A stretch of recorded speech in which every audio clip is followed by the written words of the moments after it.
দেখুন আমার অনুষ্ঠান বাড়ির মতো পটল চিংড়ি রেডি। দেখুন কতটা লোভনীয় হয়েছে। আসসালামু আলাইকুম। আজকে বানাবো অনুষ্ঠান বাড়ির মতো পটল চিংড়ি। পটল আর আলুকে ডুমো ডুমো করে কেটে নিয়েছি। চিংড়ি মাছগুলোকে নিয়ে নিয়েছি ধুয়ে পরিষ্কার করে। এটা হচ্ছে নারকেল নিয়েছি, এটাকে আমি একটু পেস্ট করে নেব।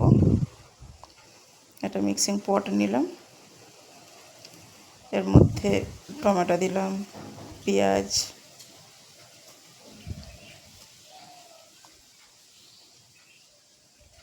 এটা হচ্ছে পোস্ত, 1 চা চামচের মতো পোস্ত দিলাম, আর 2-3টের মতো কাজু দিলাম।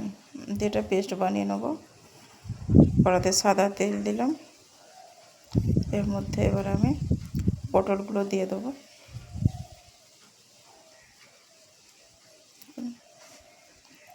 পটলগুলো দিয়ে দিলাম, এবার একটু নুন আর একটু হলুদ দিয়ে পটলগুলো আমি ভেজে নেব।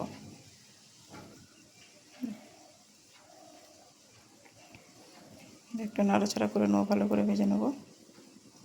দেখুন ভাজা হয়ে গেছে। ওই তেলের মধ্যে আলুটা দিয়ে দিলাম, একটু নুন হলুদ দিয়ে আলুটাকেও ভেজে নেব।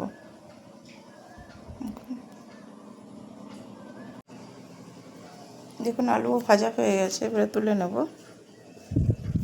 চিংড়ি মাছগুলোতে একটু নুন আর হলুদ মাখিয়ে ভেজে নেব।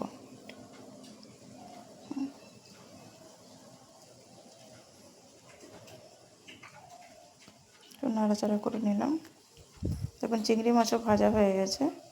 ওই কড়ার মধ্যে এবারে সর্ষের তেল দিয়ে দিলাম, দিয়ে এর মধ্যে এবারে গোটা জিরে, শুকনো লঙ্কা, তেজপাতা সব ফোড়ন দিয়ে দেবো। দিয়ে একটু নাড়াচাড়া করে নিলাম। এর মধ্যে যে পেস্টটা বানিয়েছিলাম টমেটো, পেঁয়াজ, কাজু, পোস্ত সব কিছু দিয়ে ওটা ঢেলে দিলাম। আদা বাটা দিয়ে দিলাম।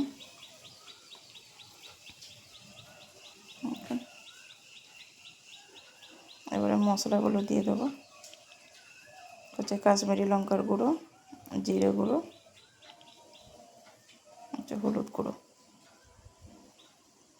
এটা হচ্ছে লাল লঙ্কার গুঁড়ো আর ধনে গুঁড়ো দিয়ে ভালো করে মশলাটা এবারে কষিয়ে নেব। একটু নুন দিয়ে দিলাম। দেখুন মশলাটা কষানো হয়ে গেছে, তেল ছেড়ে দিয়েছে। এই পর্যায়ে এবারে পটল আর আলু ভাজা দিয়ে দেবো, দিয়ে আর একটু নাড়াচাড়া করে নেব।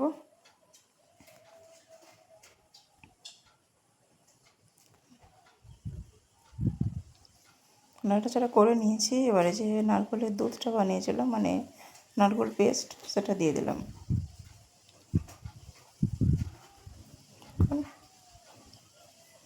দিয়ে নাড়াচাড়া করে এবার একটু অল্প একটু পানি দিয়ে দেবো।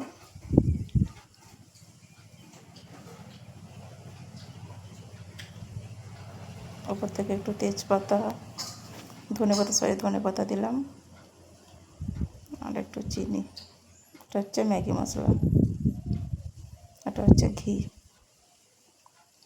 দিয়ে এবারে চাপা দিয়ে দেবো।